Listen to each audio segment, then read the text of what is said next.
Hey everybody, movie reviewer next door here and I'm back with another review. This time I saw Suitable Flesh. This is a horror film directed by Joe Lynch from 2023 and it stars Heather Graham, Judah Lewis, Bruce Davison, Jonathan Sheck, and Barbara Crampton. In the film, a once esteemed psychiatrist helplessly watches her life spiral into a nightmarish maelstrom of supernatural hysteria and gruesome deaths, all linked to a seemingly unstoppable ancient curse. So, what did I think of Suitable Flesh? Now, this is going to be kind of a weird one to talk about because I get what this is going for. And for what it's going for the most part, I'm into it. I'm going to be perfect into most of what this film is going for. But I think the ending is very sloppy to the point where it does diminish my enjoyment of the film a bit. I don't hate the film. I think it's been bumped up to a great or even an amazing if this ending was a bit more succinct, a bit more tense. And yeah, it's a bit of a disappointment. But actually let me turn down the brightness. There you go. Let me get to the cast. Also, this is going to be a spoiler review because I have to talk about the ending. Um, the cast. Heather Graham plays Dr. Elizabeth Derby. She's a very forward, like strong doctor, psychiatrist, and I think she plays her character very well, and also very well when she goes into the whole um, other body thing where she's a bit more.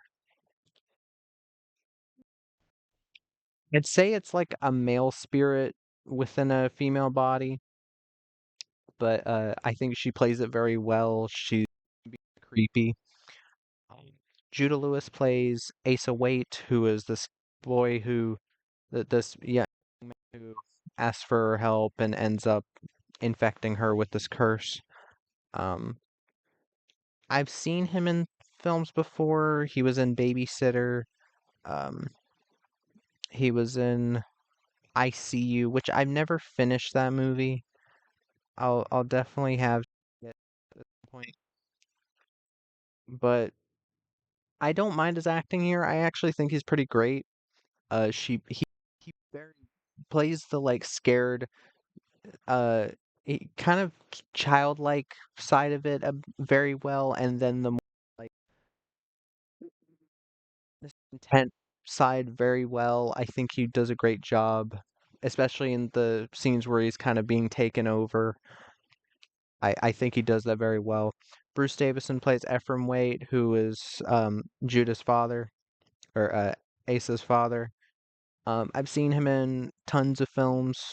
Um, Probably most well known for films like X-Men 1 and 2, um, Lords of Salem, The Crucible. He's been in a ton of things. Um, but he does a good job in the role, even though he's not in the film a lot. Jonathan Sheck plays Edward Derby, um, Liz's uh, husband. I like Jonathan Sheck. I just saw him in Roadhouse 2. I thought he was pretty all right there. He's fine here.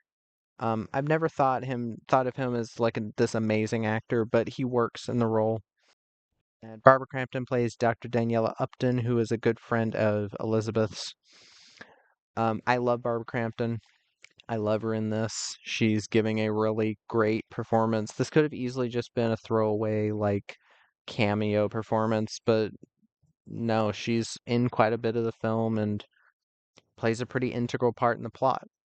And so I want to talk about how much I love about this film before I get to talking about the ending, because I want to specifically talk a tiny bit in depth about what this ending is.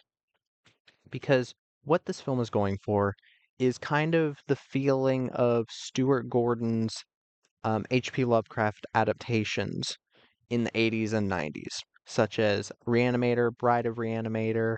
He'd later go on to do Beyond Reanimator, which was 2000s, I think, but also From Beyond, which are considered classic horror films. I personally do not care for Reanimator, even the stuff within the story. I remember enjoying From Beyond and thinking the ending was something interesting, and I really enjoyed the crazy shit that happened in it, the pineal gland stuff, if you know, you know.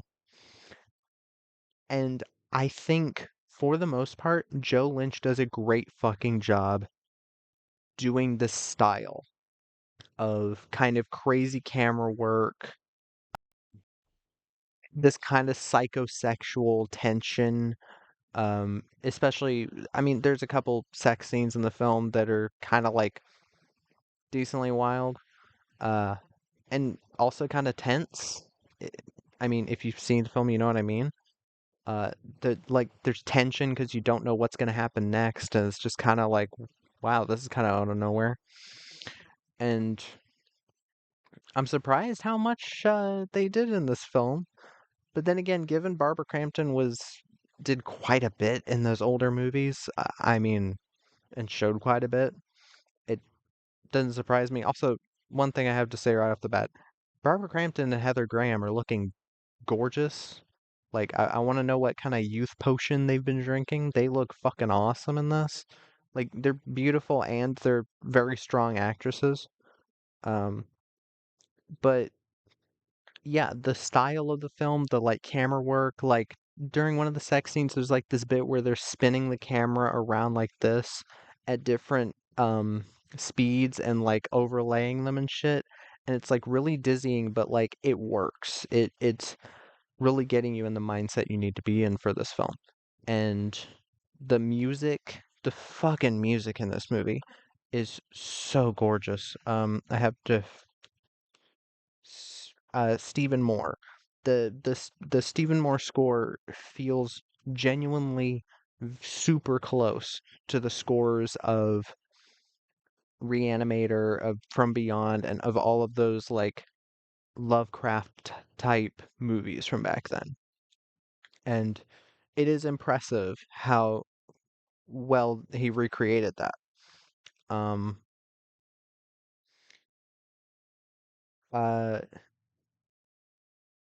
Again, the performances, Heather Graham, Judah Lewis, Barbara Crampton, all three of them, really strong work here. And they do carry the movie, even in parts where it's like, okay, I will say this film is never boring. I will say that. There was never a part where I'm like, okay, move on. But they carry the movie very well. If there were moments, I feel like their acting would bump it up a bit because Judah Lewis, again, does have to play as if he is Heather Graham's character stuck in his body, and then Barbara Crampton has to do the same thing, and same with it. It's very layered, some very layered performances because they're acting as if there's this demon in them, and then there's them, but with this person inside of them, and it can get a bit complicated, um, if you're not paying attention, especially. But yeah, it's I think it's very well done from a performance standpoint. The gore as well. There aren't a ton of kills. This isn't the type of film where you get a ton of kills, but the kills that are here are pretty fucking brutal. There's a character that gets their head fucking smashed open and it's like insanely gory. Well, they get a car backed into them multiple fucking times and it's just, oh, it's disgusting and I love it. Joe Lynch is one of those directors that knows what to do with gore. Um, but yeah, the gore is super fucking great. Um, Actually, let me grab a couple movies. I know I could just say the names of them, but I also just want to show them because I love recommending both of these movies to people. Uh,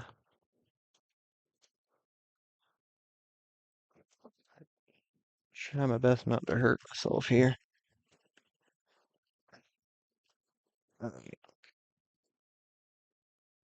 I should have grabbed these before. But two other films that are the reason that I wanted to check this out because of Joe Lynch were Everly with Salma Hayek, which Salma Hayek fucking kills it in this film. She is fantastic in this film. Badass. The action is very strong, very bloody, very gory, and just all around a great fucking time. It's not too long, it's 92 minutes. And this film, Mayhem, with Steven Yeun and Samara Weaving. I'd say it's more horror action comedy. It's not really a horror movie. So you've got like action comedy, uh, action thriller, and then you've got just straight up horror movie. And again, Steven Yeun and Samara Weaving are fantastic in this. Samara Weaving especially. I've loved everything I've seen her in. Um, or I've at least loved her performance in everything I've seen her in. I think she's gonna go places, maybe. But yeah, I love this director's style and the way that he does these movies. He knows how to make something entertaining. It's most of what I got throughout this film. It's a very entertaining film, but the thing that diminishes quite a bit of that for me is the ending. Now, a lot of Stuart Gordon's Lovecraft stories, and not even just that, just Lovecraft movies in general, have kind of endings, or as in like kind of downer endings. From Beyond, Reanimator, Dagon, a lot of movies like that. Um, and that's a part of his style. And personally, I'm not huge on H.P. Lovecraft's. Oh yeah, the Nicolas Cage one. What was it? Uh,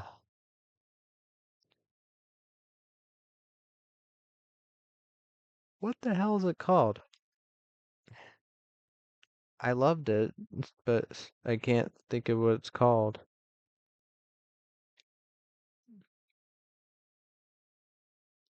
I'll get there. I'll get there in a second. Color Out of Space. Jesus Christ, that took me too long. Color Out of Space. Like all of these movies are like kind of downer endings, but they usually made sense. Reanimator's ending I fucking hate though. But from and Color Out of Space, endings made sense, I thought. Um, with this film, your ending is okay. I'm okay with what the ending does, but I don't like how it gets there. Because the third act of this film happens within about 10 to 15 minutes, and it doesn't feel that well set up. Because the film does start out when we're already there. We see Heather Graham's character is in this padded cell, and she's talking to Barbara Crampton's character. But we don't get to that until, again, about the last 20 minutes of the movie. And how it ends with Barbara Crampton, again, I already said spoilers. It ends with Barbara Crampton being the one that gets possessed, but with how they shot the scene and how it it's led up to that, they try to make it seem like um she wasn't the one who got possessed, which is weird because the way they shoot it, like Barbara Crampton's about to like try to kill her with the scalpel, and then you see Heather Graham's character start to do the incantation, which would possess her again. And it the camera like moves away while the audio is down and or the audio is muted and you're not hearing anything. But I just think that kind of lessens the impact this ending could have had. Especially because it feels like they're trying to lie to the audience in a way. Because I knew that it was going to have that type of ending since people specifically mentioned Stuart Gordon because Reanimator and From Beyond also had kind of downer endings or at least endings that are a bit bittersweet. And that did kind of piss me off. I didn't like how I'm okay with what they're trying to do with the ending, but I don't like how they got there. That's my main issue. But still, I don't know if I'd ever watch this again. If I'm gonna watch any movies from Joe Lynch, it'll be Everly and Mayhem.